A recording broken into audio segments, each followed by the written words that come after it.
Most people wake up every morning already tired. Not physically, mentally. Tired of noise, tired of opinions, tired of chasing goals they never consciously chose. Before you even leave your bed, your mind is already under attack. Notifications, expectations, comparisons, a silent pressure telling you who you should be, how fast you should move, and what success is supposed to look like. And here's the uncomfortable truth most people never stop to face. It's not that life is too hard.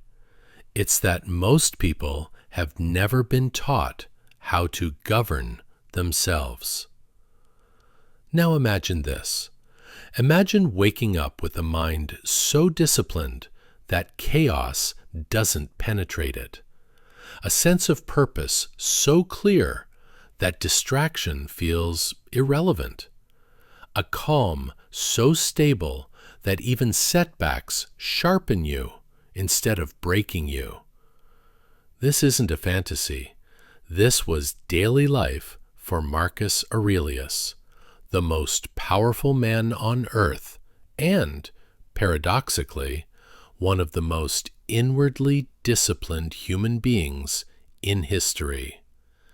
He ruled an empire. He faced war, betrayal, plague, political pressure, and constant uncertainty. And yet, what survived him was not his power, but his mind. His private writings, never meant for the public, reveal something startling. True discipline is not force.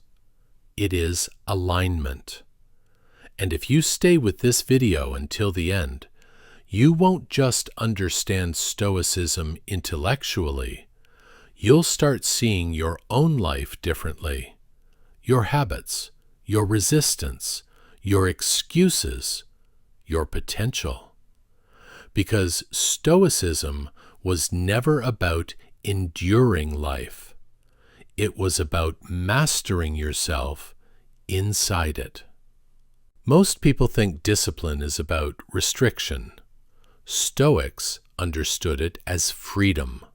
Freedom from impulse. Freedom from emotional slavery. Freedom from being controlled by things that don't matter. And that freedom begins with one foundational question. Why are you here?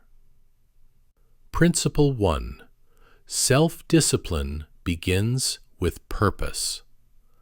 Marcus Aurelius believed something deeply uncomfortable for the modern mind. If you don't know what you exist to do, discipline will always feel like punishment. In meditations, he repeatedly reminds himself that every day is an assignment, not a burden, not a random sequence of events, a duty. But not duty in the rigid, joyless sense we often associate with the word. Duty as alignment with nature. For Stoics, living according to nature did not mean living in the woods or rejecting civilization.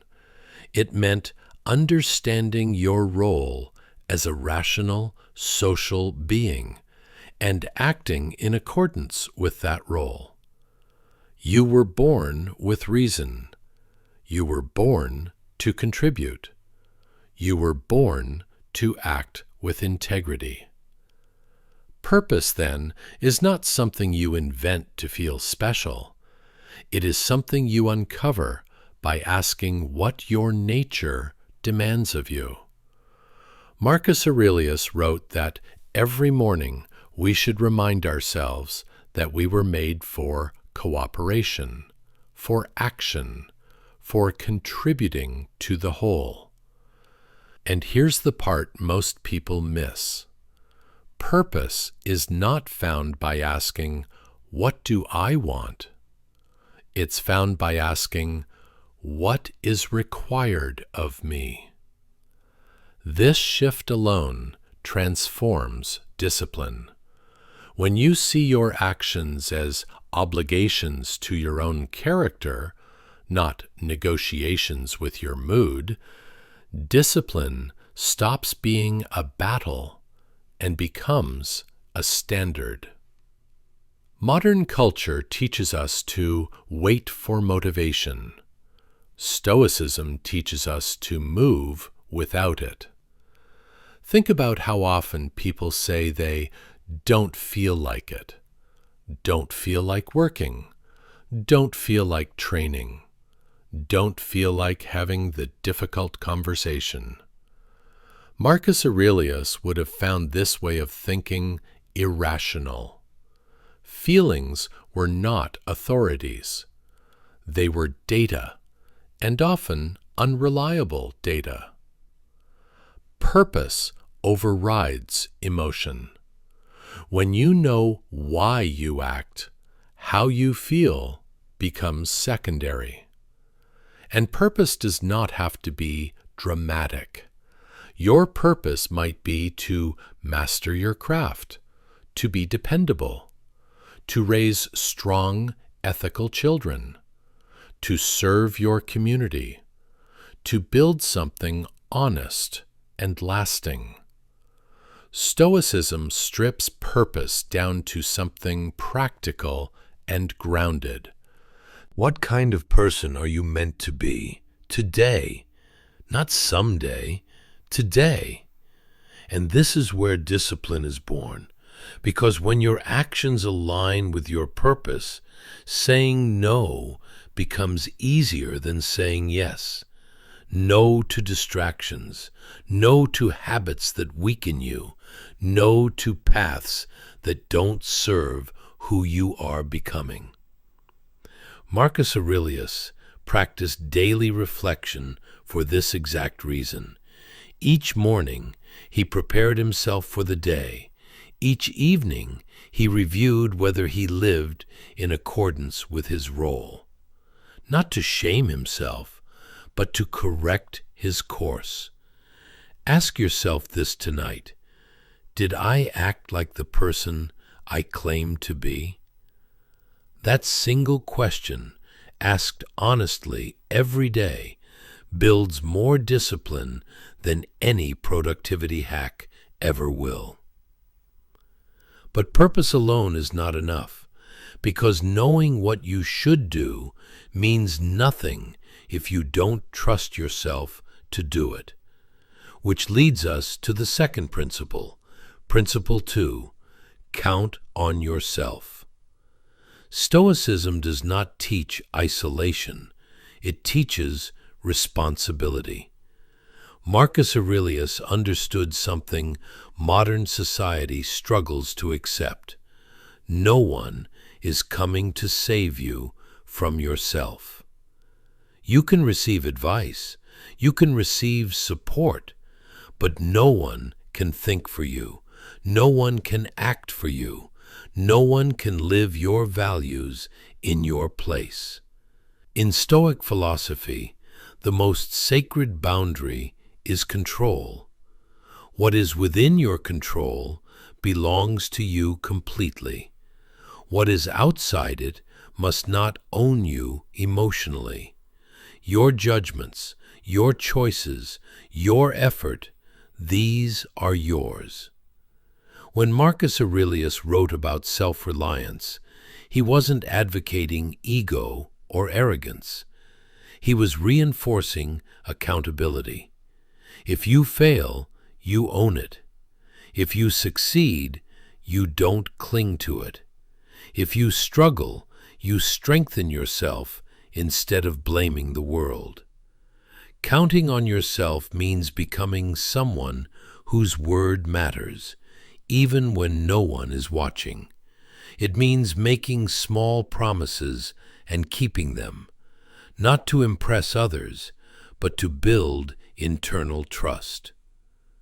Most people don't lack discipline, they lack self-trust. They've broken so many promises to themselves that their own intentions carry no weight. I'll start tomorrow. I'll be consistent this time. I'll change eventually. Over time, the mind stops believing these statements. Stoicism rebuilds trust from the inside out. You don't set massive goals, you set standards, and you meet them whether you feel inspired or not. Marcus Aurelius relied on reason as his internal compass. Not emotion, not popularity, not comfort. Reason, in Stoicism, is not cold logic. It is disciplined thinking aligned with virtue. Ask yourself before acting, is this consistent with the person I aim to be? When you begin filtering your decisions through that lens, external validation loses its power. You stop needing permission to live deliberately, and this is essential in a world overflowing with opinions. Social media trains people to outsource their judgment. Stoicism trains you to reclaim it. Counting on yourself means you don't collapse when approval disappears. You don't panic when plans fail. You don't abandon yourself under pressure. You adapt. And adaptation is impossible without discipline. Which brings us to the third principle, one that separates dreamers from practitioners. Principle 3. Show up every day. Marcus Aurelius did not believe in intensity. He believed in consistency.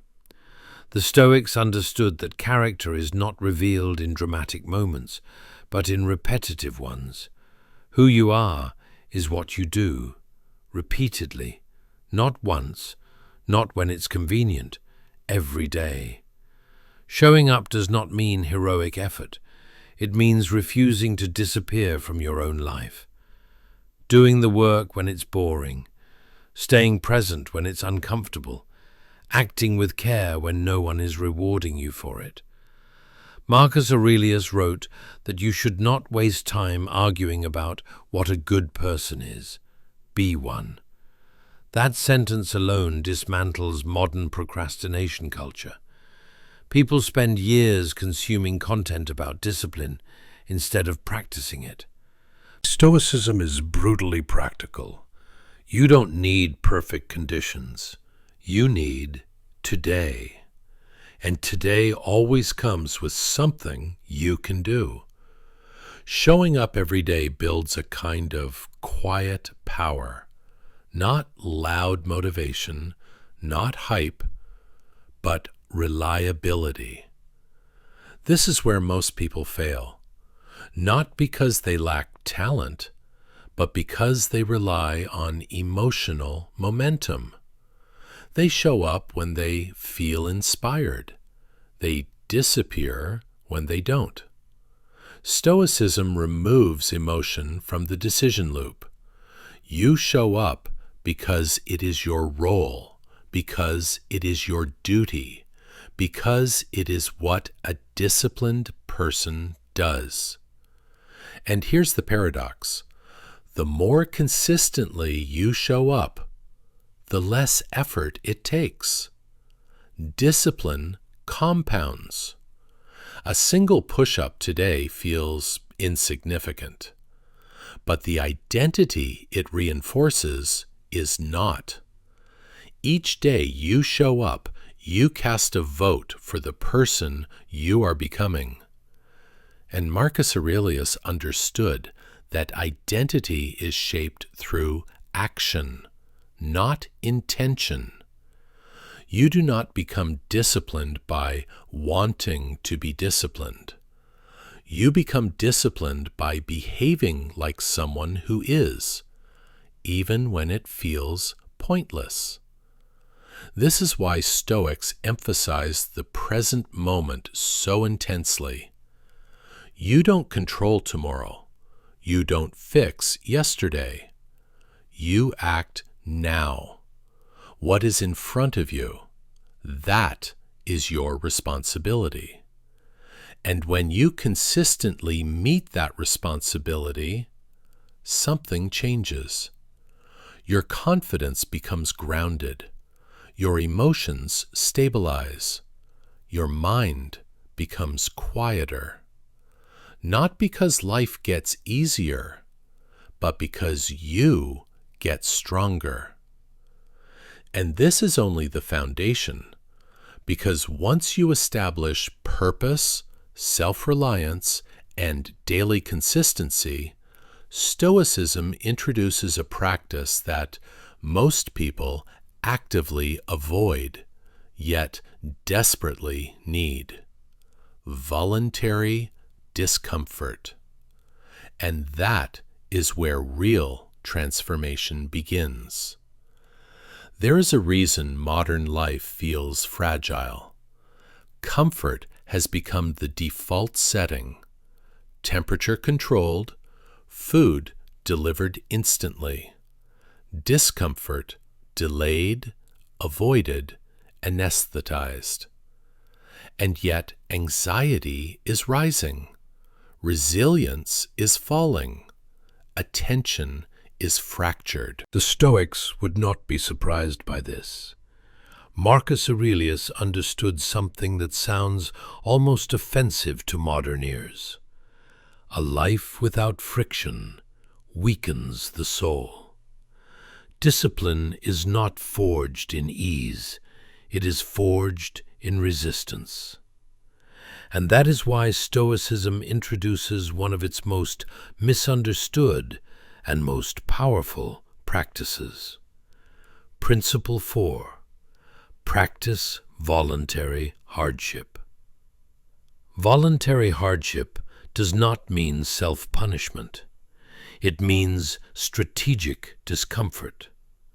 Marcus Aurelius believed that by occasionally denying yourself comfort, you remind yourself of something essential. You can endure more than you think. The Stoics practiced this deliberately. They slept on hard surfaces. They ate simple food. They exposed themselves to cold, hunger, inconvenience, not because suffering was virtuous, but because dependence on comfort was dangerous. Comfort creates attachment. Attachment creates fear. Fear destroys freedom. If your peace depends on everything going well, you will never be at peace. Voluntary hardship breaks this dependency. When you willingly step into discomfort, discomfort loses its power over you. You realize that skipping a meal won't break you, that inconvenience won't destroy you, that boredom won't kill you. And once you internalize that, external hardship stops feeling catastrophic. Marcus Aurelius wrote that you should rehearse adversity before it arrives, not obsess over it, not fear it, but prepare your mind for it. This practice does something profound. It creates psychological margin. You stop panicking at the edge of discomfort. You stop interpreting difficulty as danger. Modern psychology now confirms what Stoics observed intuitively. People who voluntarily face discomfort develop greater emotional regulation, higher stress tolerance, and stronger self-control. But Stoicism goes deeper than performance benefits. Voluntary hardship recalibrates gratitude. When you occasionally live with less, you appreciate more. A warm shower becomes meaningful. A full meal becomes sufficient. A quiet moment becomes rich. You stop needing excess to feel okay. And this is critical because excess does not create fulfillment. It creates dependency.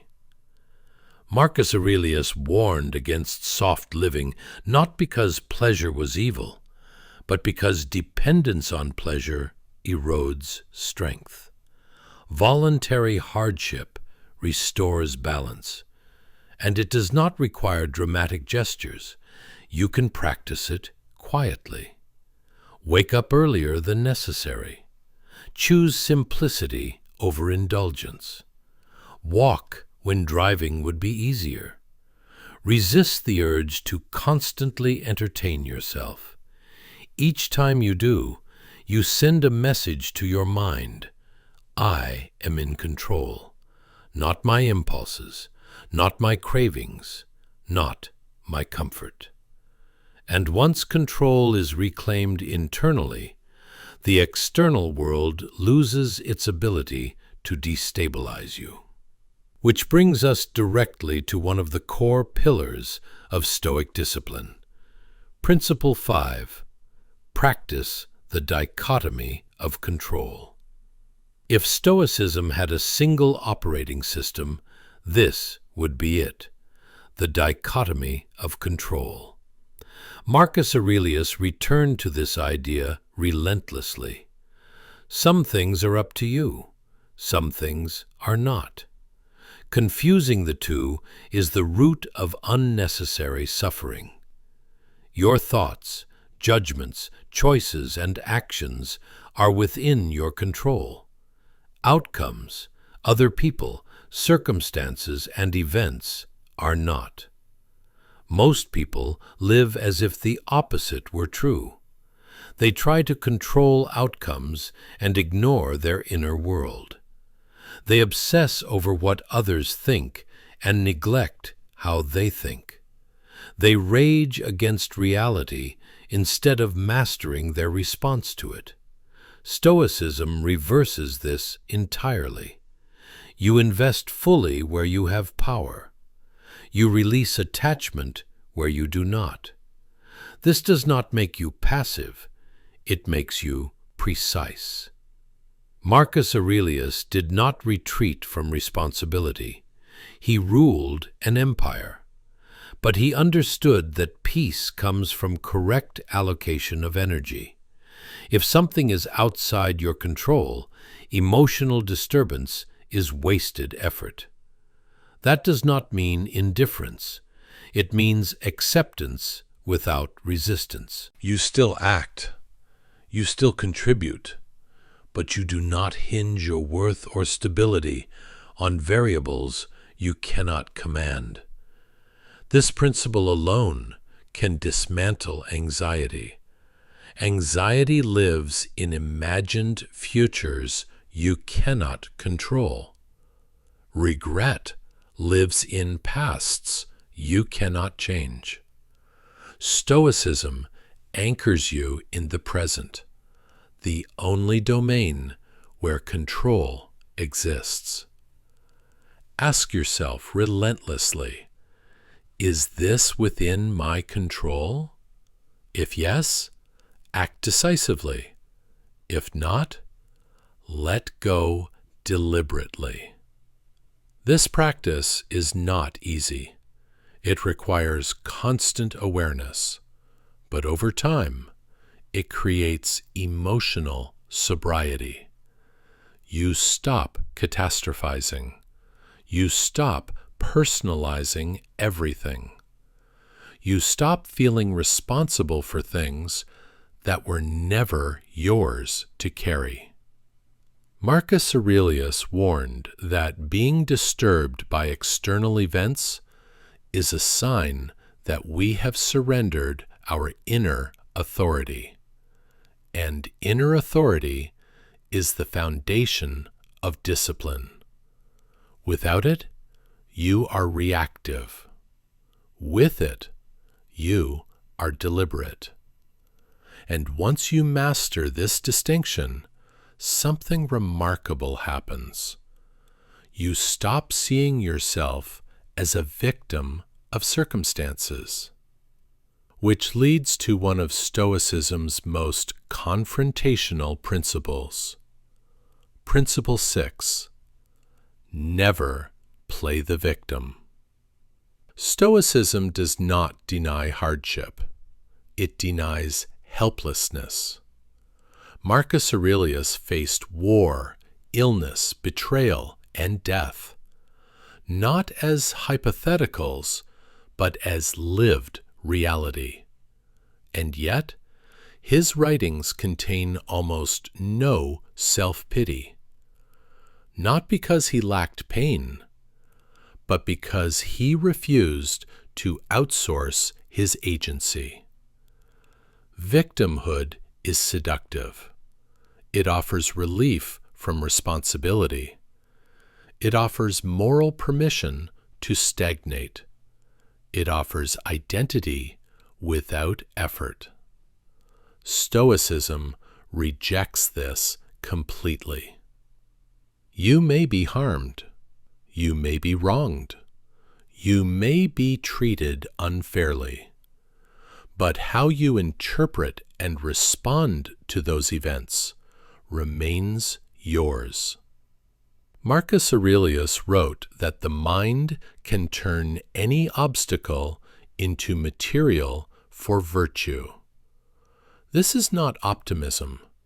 It is discipline of perception. The Stoic does not ask, "Why is this happening to me?" He asks, "How can this refine me?" This shift is subtle but radical. Instead of asking life to be easier, you become stronger. Instead of narrating injustice endlessly, you act with dignity anyway. Instead of identifying with pain, you use it as training. Modern culture often confuses acknowledgement of suffering with surrender to it. Stoicism makes a clear distinction. You acknowledge pain without building an identity around it. You feel emotions without being ruled by them. You take responsibility for your response, even when circumstances are unfair. This does not erase compassion, it deepens it, because when you stop centering yourself as a victim, you gain the capacity to help others without resentment. Victimhood narrows perspective.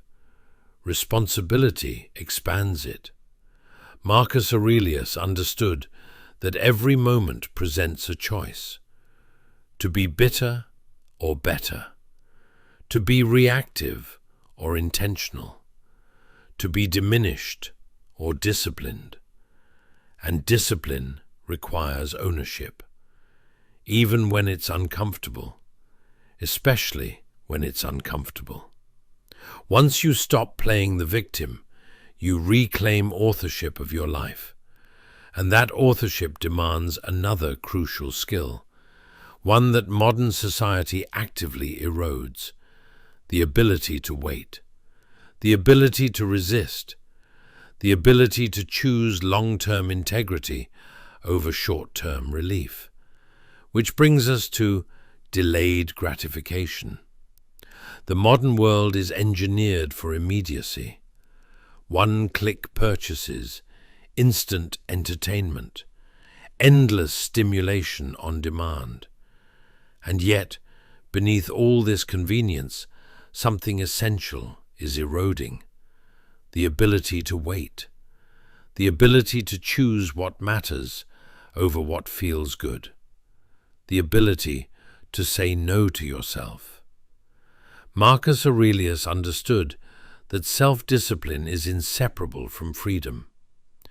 A person who cannot delay gratification is not free. They are managed by impulse. Principle 7. Practice delayed gratification. In Stoic philosophy, pleasure was not the enemy. Dependence on pleasure was.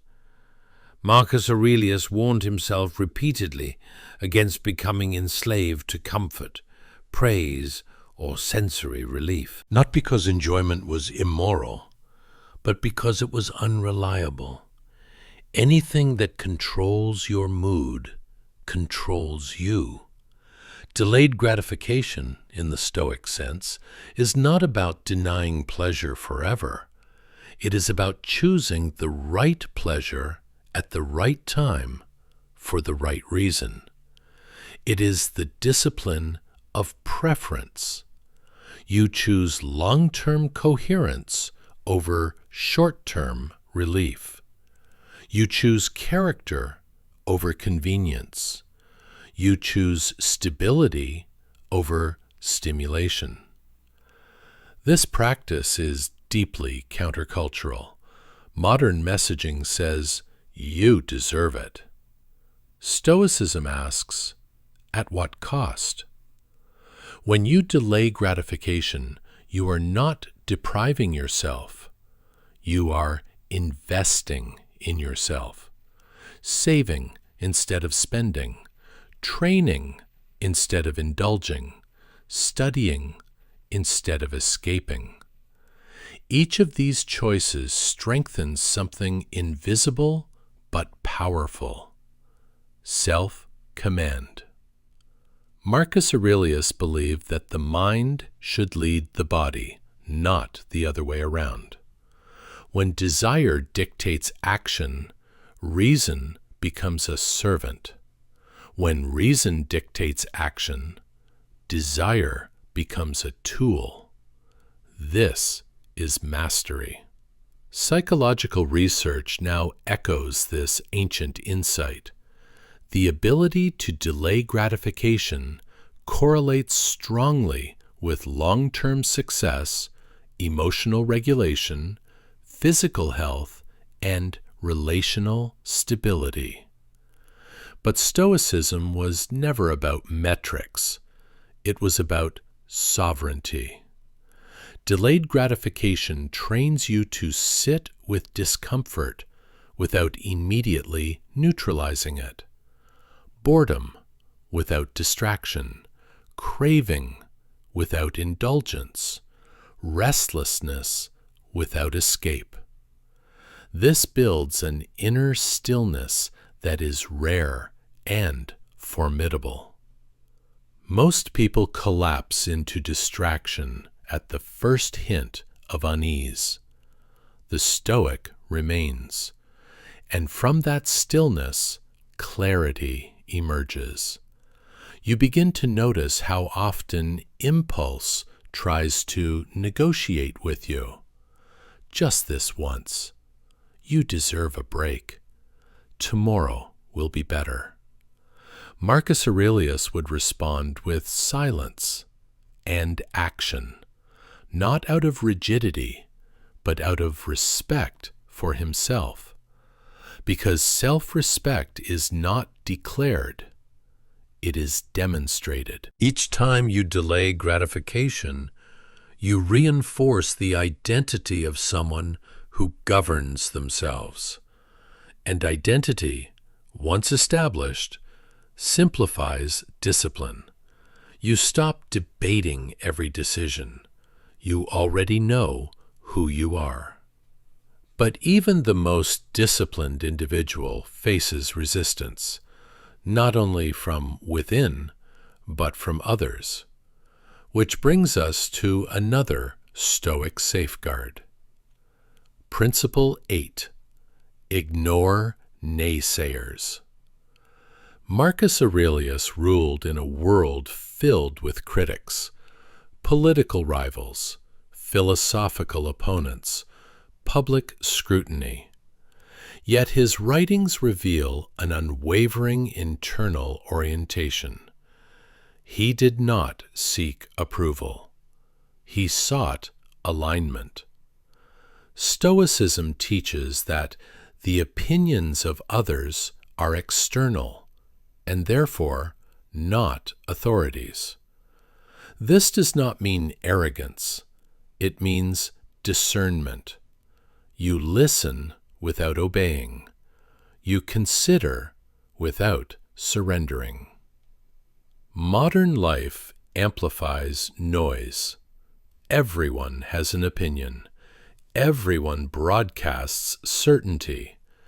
Everyone critiques from a distance. If you internalize all of it, you will fragment. Marcus Aurelius warned against allowing the judgments of others to disturb your inner equilibrium. Not because criticism is always wrong, but because it is rarely decisive. What matters is whether your actions align with reason and virtue. If they do, external approval is irrelevant. If they do not, external approval is meaningless. Ignoring naysayers requires emotional maturity. You must separate useful feedback from ego-driven noise. Constructive criticism is specific, informed, and aligned with improvement. Naysaying is vague, reactive, and rooted in insecurity. Stoicism teaches you to examine the source. Is this person living in a way you respect? Do they embody the values you aspire to? If not, their opinion carries no weight. This is not dismissal, it is prioritization. Marcus Aurelius wrote that it is foolish to worry about the opinions of people who do not govern their own lives. Attention is a finite resource. Every moment you spend defending yourself to others is a moment you are not building yourself. Ignoring naysayers preserves focus, and focus is discipline in action. This principle is especially critical in a culture obsessed with visibility, likes, shares, metrics. Stoicism cuts through this illusion. It asks a single question: are you acting rightly? If yes, continue. If not, correct yourself quietly. No performance required. But Stoicism does not stop at internal defense. It also emphasizes positive modeling, learning not only from books, but from lives. Principle 9. Find wise people to emulate. Marcus Aurelius filled his meditations with acknowledgments. He thanked teachers, mentors, family members, and historical figures for the virtues they embodied: patience, discipline, justice, humility. For Stoics, wisdom was not abstract. It was observable. They believed that character is contagious. You become like what you admire, which is why choosing who you emulate is one of the most important decisions you make. Emulation is not imitation. You do not copy someone's personality, habits, or circumstances. You study their principles. How do they respond under pressure? How do they treat others when there is nothing to gain? How do they behave when no one is watching? Marcus Aurelius believed that surrounding yourself, mentally or physically, with examples of virtue strengthens your own. This is as true today as it was in ancient Rome. Who you follow, who you listen to, who you elevate. These choices shape your internal standards. If your role models chase attention, you will crave validation. If they chase integrity, you will cultivate depth. Stoicism encourages intentional exposure. Read about individuals who endured hardship with dignity. Study leaders who exercised restraint. Observe people who act consistently, not performatively. This creates an internal counsel. When faced with a decision, you ask, what would a wise person do here? Not because you lack agency, but because wisdom often precedes experience. Over time, this practice internalizes. You no longer need external models. You become one. And this is where Stoic discipline reaches its quiet apex. Because discipline is not about control, it is about coherence. When your values, actions, and judgments align, resistance dissolves. You stop fighting yourself. And yet, Stoicism insists on one final, essential practice, a daily ritual that ensures all others remain alive and honest. At the end of the day, when the noise finally fades, when the world stops asking things of you, there is one conversation you cannot escape: the conversation with yourself. Marcus Aurelius believed that this moment, quiet, honest, unguarded, was the most important moment of the entire day. Not the victories, not the failures, but the reckoning. Principle 10. Honestly review your day. This practice is not about judgment. It is about clarity. The Stoics understood that without reflection, discipline decays into routine, and routine eventually becomes empty. Reflection restores meaning. Marcus Aurelius used his private writings not as a diary, but as a mirror. He asked himself difficult questions. Did I act according to reason today? Did I allow impulse to overrule judgment? Did I treat others with justice and restraint? Did I waste energy on things outside my control? This was not self-criticism. It was self-calibration. He did not punish himself for mistakes. He corrected course. This distinction is essential. Modern culture often confuses accountability with self-attack. Stoicism rejects that confusion. You are not here to condemn yourself. You are here to refine yourself. Daily review creates continuity. Without it, days blur together. With it, each day becomes a lesson. You begin to see patterns, where you lose discipline, where emotion hijacks judgment, where ego disguises itself as principle. And just as importantly, you notice progress. Moments where you paused instead of reacting. Moments where you chose restraint over indulgence. Moments where you acted with quiet integrity. This builds something deeper than motivation. It builds identity. You stop seeing discipline as something you attempt. You begin seeing it as something you practice.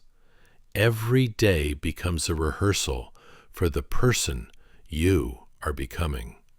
Marcus Aurelius believed that a life without examination drifts toward chaos, not dramatically, but gradually.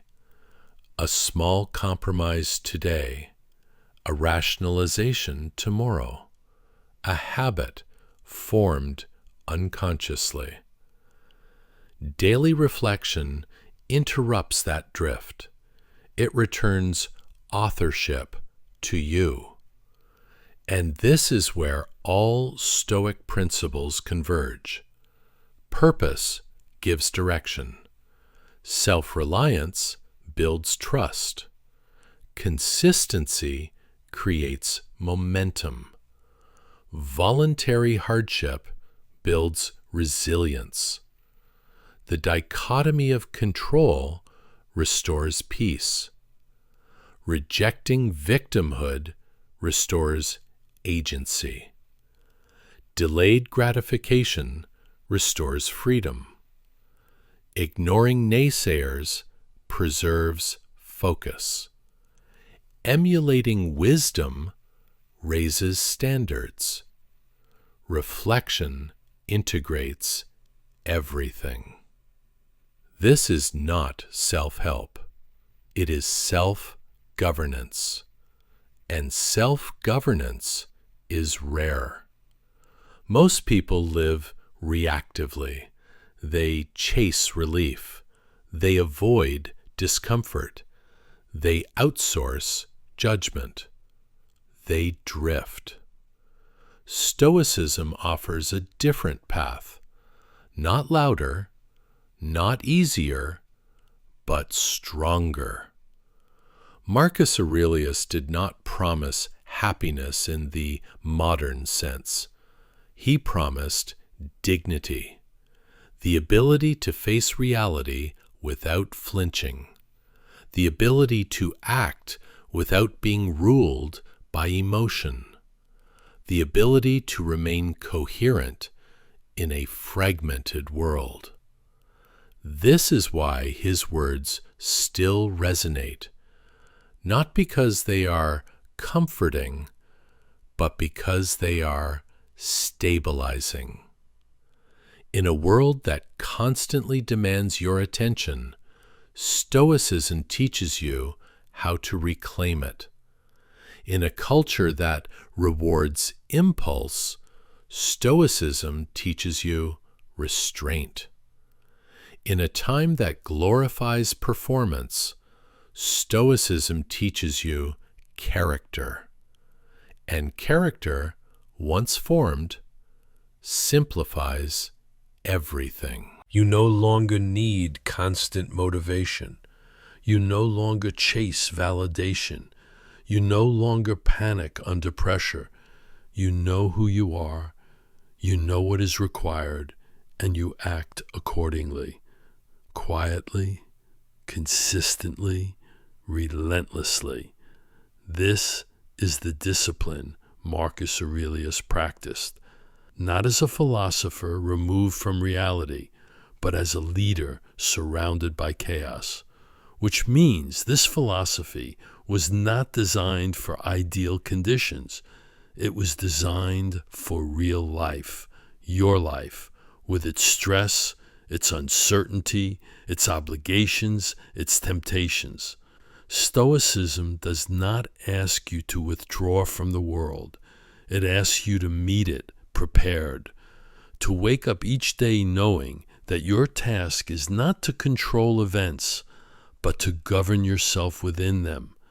And if you've listened carefully to this point, you may already feel something shifting. Not excitement, not hype, but resolve. The quiet resolve of someone who understands that discipline is not an act of force, but an act of respect. Respect for your time, respect for your mind, respect for the life you've been given. And here is where this journey turns outward. If this reflection has sharpened your thinking, if it has given language to ideas you've sensed but never articulated, then consider this. Wisdom becomes stronger when it is shared deliberately, not broadcast to everyone, but offered to someone who is ready, someone you respect, someone who thinks deeply, someone who would value a conversation sparked by these ideas. Send this video to that person, not to persuade, but to explore together. And if you found value here, not entertainment, but clarity, then your engagement matters more than you think. A thoughtful comment does not flatter the algorithm. It deepens the dialogue. A deliberate like is not approval. It is alignment. A subscription is not loyalty to a channel. It is a commitment to returning to ideas that strengthen you rather than distract you. This work exists because people who think carefully choose to support it carefully. And if you are still here, still listening, that likely includes you. Marcus Aurelius wrote for himself, never knowing his words would survive centuries, yet they did, because disciplined thought endures. If you carry even one principle from this reflection into your daily life, then this time was not wasted. And tomorrow, when you wake up, the work begins again, quietly, deliberately, with purpose. Until next time, live intentionally.